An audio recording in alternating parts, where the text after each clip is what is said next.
hitting. We had the 60-mile-an-hour wind, and you know how bad it was last night. We still got about 90 or more people there, and we're here the last week before the election. I hooked up with these two from my radio broadcast. First off, I'm a former congressional candidate. I ran for U.S. Congress down in Stark County 2.5 years ago, lost to the establishment guy, the Republican, Jim Renacci, who's got a fair voting record right now. But at any rate, through that fight, since I lost that election, I've been out just doing ranch work and that sort of thing, and doing radio, frustrated that I'm not in the fight. And so about 2 months ago, I turned up the heat on the radio show. I saw this man, our first speaker, speaking in Wadsworth. Are you familiar with the Wadsworth Tea Party group, the Wadsworth 912 group? He gave an excellent presentation. He has a book out there that you're not going to see in the bookstores, I don't think, but it's on Amazon.com. It's called Masters of Audacity and Deceit, Connecting the Dots of Washington, D.C. Corruption. There is a wealth of information in here that explains especially how we got into this mess back in the fall of 2008. Well, Bill Bean was on my radio show a few times. We got it up there on video. If you want to go to YouTube, you can see the first part of the interview with him on, write this down, I don't have any business cards. I have an excellent videographer down in Charlotte, North Carolina that takes my radio broadcasts and turns them into visual productions. So go to YouTube and type in Paul Schiffer, S-C-H-I-F-F-E-R, or the Schiffer Report. The Schiffer Report, S-C-H-I-F-F-E-R. And there's about 30 or more videos that we have up there. And believe it or not, some of my biggest fans of the videos, I haven't told this to Bill, maybe I did, as a regular viewer, is William Shatner from Star Trek. William Shatner, Newt Gingrich, and for some odd reason, Dolly Parton views these on a regular basis. I don't know. So Dolly Parton loves you. But at any rate. So the second speaker tonight is a man that came all the way from New Zealand. He's been touring the country for months. He's been in over half the country now.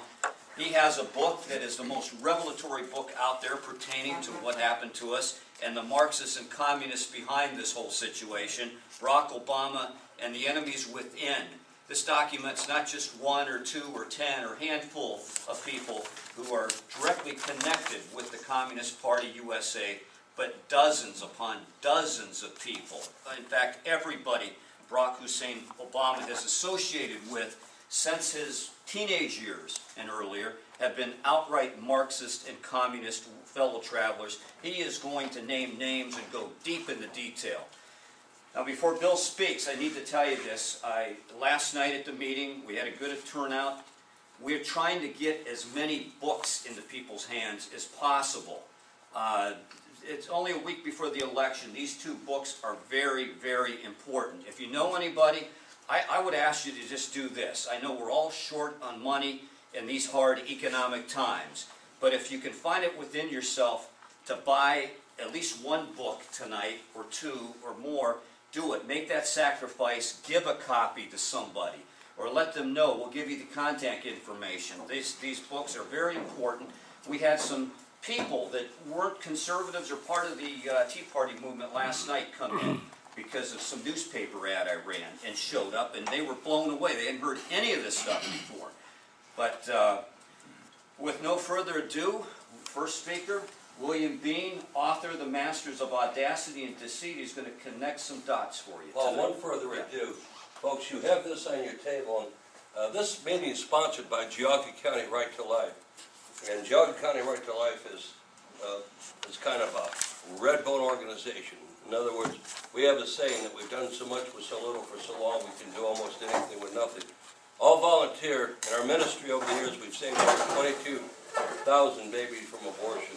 And we work hard. We really do. None of us take a pay. Everything is volunteer. And we just ask you to take these books with you. Just take this book home. Julie is the president. Would you like to stand up and say something? Say something. But wise.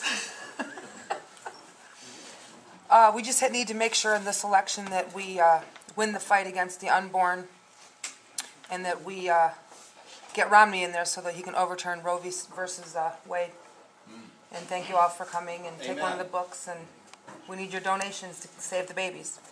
So try to take this book, take these books home with you. When you look at them, remember, We Save Babies, 52 weeks. We're not 40 days for life, we're 52 weeks a year.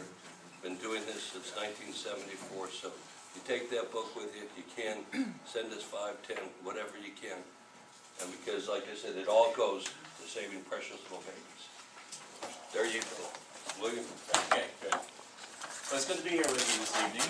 It was encouraging coming up 44 to see all the Romney signs here, so I hope that's reflective of how the vote's going to go here in Ohio. And actually, my wife's from Cincinnati, so we lived in Cincinnati after we got married for about 15 or 20 years. Yeah, I wrote a book, Masters of Audacity and Deceit. It is a documentary, by the way, and it has 777 citations in the back of it, so that anything that's in there, you can go look at the sources and check the sources to see where I got the facts that I present in the book. What started the book was a number of things in 2008. I'm going to dwell on those for a few minutes. If you think back to 2008, there was a lot of things that were transpiring. The first one that kind of got me on the alert was the Democrat primary whenever somebody other than Hillary Clinton won the primary, which was kind of a surprise to many of us. And I bought the book, Audacity of Hope. And that's part of the title of my book. That's where the audacity comes from, which is Obama's book, supposedly he wrote. And there were a number of things in there that prompted me as I was reading through the book to tell my wife that if this guy gets in the White House, we're in for some really tough years, in my opinion. And two things really stood out that I usually relate to people. The one was where he said that if it ever came down to a choice between us and the Arabs, he would go with them. And Muslims, right, that's what the Arabs represent there. And that sent my antenna right straight up. And later he said that he's like a mirror. And when you look in the mirror, you see kind of what you want to see, and he'll disappoint people, and you can see him constantly doing exactly that in everything he does today, trying to appeal to his base in any way that he can. So that had me on the alert. The second thing that transpired that caused me to have my antenna up was on September the 8th of 2008, all of a sudden Fannie Mae and Freddie Mac were declared to be insolvent and were taken over by the federal government. And that's after years of hearing people in the federal government, such as Barney Frank particularly, Chris Dodd and people of that sort, that the taxpayers would never be on the hook for anything with Fannie and Freddie. But there we were on September the 8th with the federal government taking over Fannie and Freddie, and we're still paying that bill to this day. So with those two, and if you recall, there was an election going on as well. And one of the things that had been going on since about 2003 was we were hearing how bad Bush's economy was. I got so tired of hearing that on TV, I could hardly even stand to listen to it anymore. But it was clear that as we entered into 2008 that the Democrat strategy was moving heavily towards the bad economy, the Clinton, it's economy stupid approach. If you recall the Iraq War, the surge and everything had kind of worked out, so that issue was pretty much off of the table, and the economy was the key item of the day. One of the things that took place in that year that I have in the book, I don't declare it as to be a part of what I call the October surprise in the book, but it's very significant, was the price of oil was driven up to $147 a barrel in July of 2008. Now, if you recall, there was a lot of hearings that went on during that period of time as to who was doing that. Actually, you remember Maxine Waters, one of the things that she said when she was in those hearings, she's one of the progressive left gals in the U.S. House, you know, but she was questioning some of the oil people and basically was saying to them, well, if you can't run your business, we'll have to take it over and run it for you. She got a little bit ahead of herself maybe when she said that. But at any rate, you think oil went up. When oil goes up, what else goes up? Price of gas. And back in 2008, the price of gas in most places around the U.S. was somewhere around $4 a gallon. Now, I came out of the auto industry originally after I got out of school, and I always remembered that in the 70s and 80s that there was a lot published that as the auto industry goes, so goes the economy. Well, the other thing that was happening was that the economy, even though all of the publicity was negative coming out of the press and the bad Bush economy, continued to go up. It never peaked until June of 2008. Now, when you think back about what happened, I have a lot of concern about the price of oil going up to $147, $4 gas. What would that do to the auto markets? Cause it to go down. That's exactly what happened. By the time we get to the major event that drove most of my book, which was September the 15th of 2008, the auto industry itself was off by 20%. So, whenever I got up the morning of September 15th of 2008, I went in and turned on the computer, as I usually did in those days, and found out that the stock market was down 400 or 500 points, and very quickly heard the people on the television talking about Lehman Brothers declaring bankruptcy at 2 a.m. Now that struck me as being very strange for one other reason. That earlier in March of 2008, my wife had worked for J.P. Morgan, one of the big Wall Street guys. And a smaller Wall Street company than Lehman named Bear Stearns became insolvent in March. And what happened then is three of the key players in the book, being Henry Paulson, Bush's Secretary of Treasury, Timothy Geithner, our current Secretary of Treasury, and Ben Bernanke, our current Federal Reserve Chairman, got together and came up with $30 billion that would backstop J.P. Morgan's buyout of Bear Stearns to keep Bear Stearns from going bankrupt. And Geithner repeatedly, in congressional hearings after that, said that we had to do that to protect the economy, over and over again. Now, fast forward, after all of this, we get to September the 15th. We're now within, what, 8 weeks of an election, 6 weeks of an election. And Lehman Brothers, all of a sudden, is bankrupt. Recall what happened next. Henry Paulson said, there's no money. We're not going to do anything to help Lehman Brothers. The issue's not here. Here is not whether to bail out or not, but the issue here is Bear Stearns, they made sure they were bailed out, but here, right before an election, with Lehman Brothers, a bigger version of Bear Stearns, these people, same people, Geithner and Paulson particularly, made the decision to do nothing and let Lehman Brothers go down. The next day, AIG was basically insolvent, and the same people came up with $80 billion the next day to back up AIG. Very interesting. Also, over that same weekend, which in the book I detail a lot of this, Paulson had even made the statement as early as Friday of that weekend, the 15th is a Monday, by the way, that there was going to be no money for Lehman Brothers. But then he had all the Wall Street guys come in and meet on Saturday to come up with some money to help buy out Lehman Brothers. Scam is what he really did. And we know that's a scam today for a lot of reasons.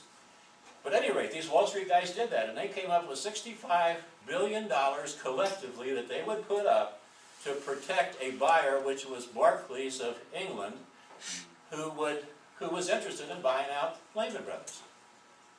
And all these guys went to bed Saturday night thinking they had a deal made. Sunday morning, they're still celebrating the fact they got it all made. And Henry Paulson, Bush's Secretary of Treasury, who in the book is one of the four I call the masters of deceit. There's four of them that I feature in the book, and Henry Paulson is one of them.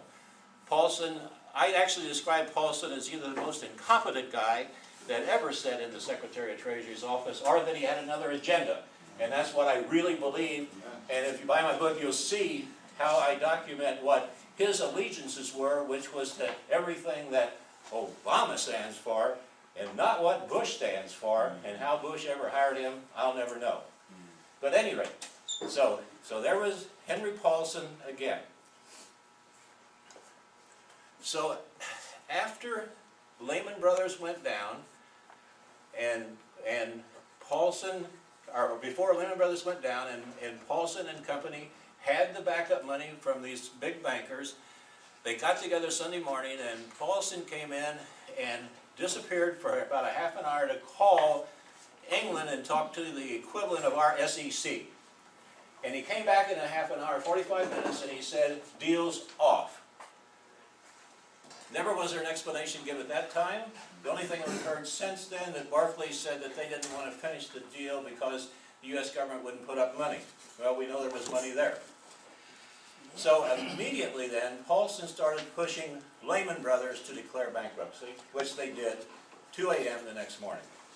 So that's what September the 15th means to me, and I do call it a day of infamy in the book, because you know what happened next? We had a financial crisis immediately, then we had a Great Recession that we're still suffering from, and it was the spark to elect Obama. One last thing that kind of supports the last statement I made to you here is that also on September the 8th, something else happened.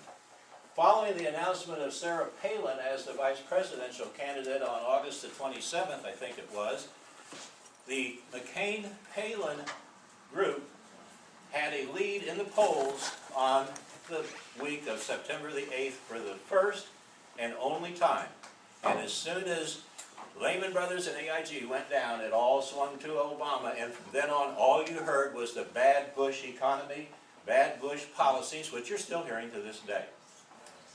So that's the early part of the book, and yet at that point on September 15th, I never intended to write a book. And I was starting to keep notes, though, because I wanted to know, how did all of this happen? Why did a company that's been around for well over 100 years, highly successful, whose stock had sold for $100 a share just a couple of years before that, suddenly go bankrupt? So I started researching to go backwards. Somewhere around the 1st of February, I ran into a C-SPAN video that is what really prompted me to consider writing a book. That video was of a congressman from Pennsylvania named Kanjarski. He's currently not in the Congress, he lost in 2010. But Kanjarski at the time was on the Financial Committee of the U.S. House. In this C-SPAN, Kanjarski probably made a mistake by saying what he said. He said that on September the 18th, now this is January of 2009 now. On September the 18th of 2008, there was a run on the currency markets that, had it not been stopped within 12 hours, that the entire U.S. financial system would have come down. He went on to say that if the run on the currency markets had not been stopped within 24 hours, that the entire world financial system would have come down. Quote unquote, that was his word. Well, when I saw that, look what we got now. We got September the 8th, 6 weeks before an election, 7 weeks before an election, Fannie and Freddie magically going down. Then we got Lehman Brothers going down. And now, on September the 18th, we got a third major event beginning to run on the currency. In the first chapter of the book, I call that the ultimate October surprise. 6 weeks later, Obama is elected, and Timothy Geithner, who is one of the other masters of deceit in my book, of the four, becomes his Secretary of Treasury within 2 weeks after the election. So with that as kind of background, I started looking for some causes for the whole situation. And the first thing I run into, as you probably mostly know, was the housing industry and the housing crisis. Because what was wrong with Bear Stearns and Lehman Brothers and many other organizations in those days is that they had issued bonds using mortgages to back those bonds, and many of those mortgages never were going to be paid for. And as a result of that, many of those organizations became insolvent, just like Bear Stearns and Lehman Brothers eventually did. So I wanted to find out, why did that happen? Well, very quickly in the 2000s, what we basically saw during the early Bush years and through most of the Bush years were attempts at passing legislation that would put stronger regulations around particularly Fannie and Freddie. Now remember, we're talking Fannie and Freddie Mae now, the government entities, not Wall Street, because everything you hear today from Obama and from the mainstream media talks about Wall Street being the big problem, but you hear hardly anything about Fannie and Freddie. And yet it was Fannie and Freddie that basically were responsible for causing a great amount of the mortgage lending crisis. Right. So that's what happened in the 2000s. None of the attempts to regulate in a better fashion were ever approved through Congress, always blocked, and always blocked by the Democrats. Now, I had expected to see the Republicans doing the deregulating that would have caused mortgage lending standards to be decreased to the point where all this thing happened. But that's what you get out of the mainstream media to this day, and that's what I had read then. So I went back to the 90s, and lo and behold, in the 90s I found just the opposite of that. And I have challenged people every time I've gone out that if you find any Republicans that led the parade to deregulate mortgage housing, let me know. The most key date was 1992, right before an election again, interestingly. And in 1992, a bill which George Herbert Walker Bush was really in favor of was being pushed through the Congress to establish a regulator for Fannie and Freddie that would be more effective. Same thing that was being talked about later during the 2000s. Well, as this bill got through the process, the Senate issued their bill, which was issued by a Democrat named Regal, which was later sponsored by another Democrat named Cranston, who amended it with an amendment that basically was titled the Deregulation of Mortgage Lending Standards, and I detail that bill in the book as to all of the actions that were legislated across our country by that one bill and the amendment in 1992 that was a part of the bill that was supposed to better regulate. And basically what happened was the amendment took away the mortgage lending standards to regulate effectively. It was a classic play in many respects. So in 1992, I considered that one of the turning point years, and the bill they amended in 1992 was the bill called the CRA, which most people will recognize because a lot of people make that the root cause for the housing crisis. That was the bill called the Community Reinvestment Act, which was passed in 1977. Now, before I leave 1995 and go back a little bit further, or 1992 and go back a little further, I want to talk about something that happened in 1995, which is really key as well. After the 1992 deregulation, in 1995, Clinton decided with Andrew Cuomo that we needed to do more to get more low and moderate income housing, and they were having trouble figuring out how to do that, so he established a blue ribbon panel that came back with several suggestions.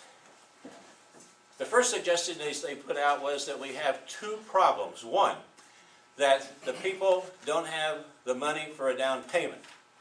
The second problem we have, that if they have the money for a down payment, they don't have the income to pay on the mortgage. And that's the problems we got to solve. And immediately thereafter, you got something called subprime mortgages, Alt-A mortgages. In fact, mortgages were being placed during the latter 90s and into the 2000s as well without any regulatory control in place, where they actually weren't even checking people's employment. And some of them were zero down and interest only, and those kind of mortgages is what was proliferating through Fannie and Freddie whenever the Wall Street guys joined in 1997, and then they started issuing more of those that eventually led to the housing crisis. Now, I mentioned 1997, I skipped over Reagan's years. Well, Reagan was very much opposed to any intervention, as you probably know, in the housing market, or in general, he was for free enterprise and wanted less regulations. But however, he did agree to issue some bonds with Fannie Mae in the late 80s, but when he did, he put a stipulation on it that he wanted a study done to privatize Fannie Mae and Freddie Mac, instead of having them being an implied part of the federal government, to make them totally private, so that everything that they do would be open and audited in the traditional fashion that we have in private industry. So shortly after that, a gentleman named James A. Johnson did a study on privatizing Fannie Mae and Freddie Mac. And in the study, he recommended against it, and the Congress, naturally, they were all in favor of not having any privatization, and as were the heads of Fannie Mae and Freddie Mac. So Reagan's idea died. Why did Reagan want to do that? He wanted to do that to stop exactly what eventually happened, which was for loans to be made and guaranteed by Fannie and Freddie on behalf of the federal government, that that was going to cost the taxpayers money and ultimately lead to the kind of failure that we had whenever the housing bubble finally broke, starting in 2007. One of the really unfortunate things about all of that is that how many people were misled into thinking that they could have a home that are part of this whole foreclosure mess that we've seen going on for the last 3 or 4 years, let alone what has happened as far as the taxpayer responsibility for the Fannie and Freddie losses. Now, I said 1977 was the Community Reinvestment Act. Yeah, that was a key factor, but then I wanted to know really what was the root cause. So I went back a little bit further and I got back to the 60s. And I'm old enough that I remember the 60s. And the reason I got there was really driven by ACORN's involvement with the collapse of the housing industry. Because while this legislation was being issued in Washington, D.C., and while Cuomo and Clinton were breaking down the standards for issuing mortgages even further, the ACORN group was out in the field shutting down banks, accusing them of discrimination, redlining, whatever you want to call it, and in many cases forcing banks to make loans that they didn't want to make just to keep their doors open. So, and ACORN was very active. In fact, there's a gal named Anita Moncrief who was a part of ACORN that you might have heard of and seen, because she's out on the conservative track now, and she actually has blown the whistle on ACORN going back 3 or 4 years ago, and a lot of the information I have in the book, I actually quote her a number of times in terms of what the ACORN people were doing to force banks to make decisions at the local level. In fact, to the point where a number of sources indicated that the banks started pushing Fannie and Freddie to reduce their standards to accept their mortgages, because they wanted to get them off their books, because they knew they had such bad stuff on their books that they needed to get it off. So with that in mind, I went back to find the root of ACORN, and the root of ACORN goes back to the 60s and people called Clard and Piven. How many of you have heard of Clard and Piven, by the way? Good. As Clard was the gentleman who hired George Rathke, who hired George Wiley, who hired George Wiley, that started the group in Arkansas that was the startup group that eventually became ACORN in 1971. Now, Clard and Piven also did something else that is really important that led us back through the housing industry to our current state of affairs here today.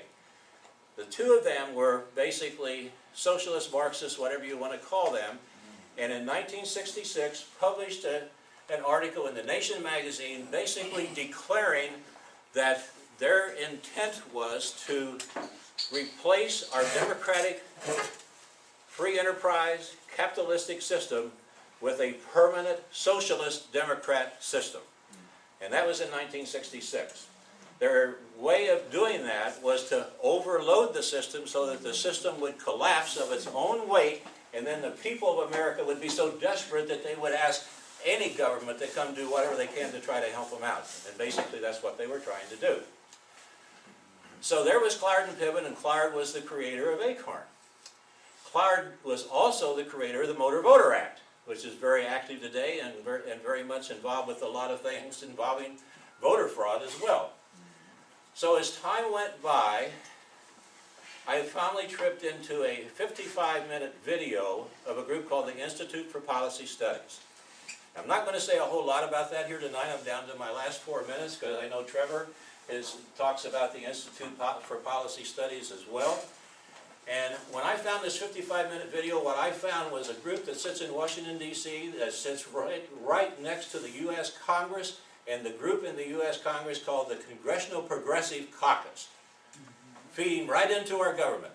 This group is a group that talks about equality of outcome, not equality of opportunity like most of us think, equality of outcome, spreading the wealth around, New World Order, United States become a part of a mystical global society of some sort or another. And basically, in my mind, this is a totally anti-American group if America is what you viewed that our founders created for us 225 years ago. Now, the key to me of the importance of that group is that in that video, there's a gentleman in there who's the administrator for the Progressive Caucus. Now, this Progressive Caucus is solid Democrats again, so not to my surprise at this point, because everywhere I looked, it was always the same party. I've often said, anybody that reads my book that can vote for a national Democrat, I don't understand, because what the people have done out of that party over the last 40 or 50 years is absolutely astounding to me. But at any rate, so as this was developing, it became clear to me that the progressive movement was a threat to our country. And if you recall, and I got a handout back there, one of those blue folders called "We Won, But Who Are We?" that after the 2010 election, when a lot of Republicans won seats in the House, Nancy Pelosi made the statement that we won. Didn't make sense, did it? But when I started looking at what she meant, she was talking about the progressives. In the House of Representatives, at that time, there was 83 members of the Progressive Caucus. Do you know how many of those lost to a Republican in 2010? 4. There was another group who are just as progressive as those that declare themselves are, that sponsored a bill called the public option. And what that meant is what Obama has said in the past that he wants. He doesn't really want Obamacare. He wants to go directly to the public option. And that group consists of 129. Well, I said, anybody who wants to do a public option, it's got to be as progressive as anybody in the Progressive Caucus, and here's 129 people. So my wife and I sat down and I said, let's find out who these people are. Well, all 83 of the Progressive Caucus were there, plus 46 more. Now, out of those 46, only 2 lost in the last election to a Republican. What happened in 2010, which makes me really concerned about the House of Representatives, I am about the Senate too, but the House of Representatives, is that progressive bloc that's there, which today I got 2 other groups I add to it, consists of 172 of the 194 Democrats that always vote the progressive line, period, whether they're in the caucus or not. Which says that we basically, in 2010, wiped out the blue dogs, is what we did. There's only like 22 that are even remotely blue dogs left in the Democrat caucus in the U.S. House.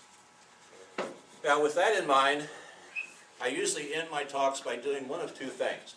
Number one, I think it's critical that we get Obama out of office, because Obama will, in fact, in my opinion, destroy everything that we've built for 225 years with his socialist and progressive attitude.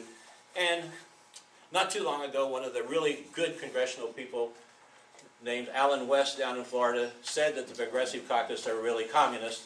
So happened the same day I was in Lewistown, Pennsylvania, and somebody asked me at the end of the presentation if I thought the progressives were communists. That was the first time I ever had that question. And I said yes. I didn't know Alan West had said that until my going home that night.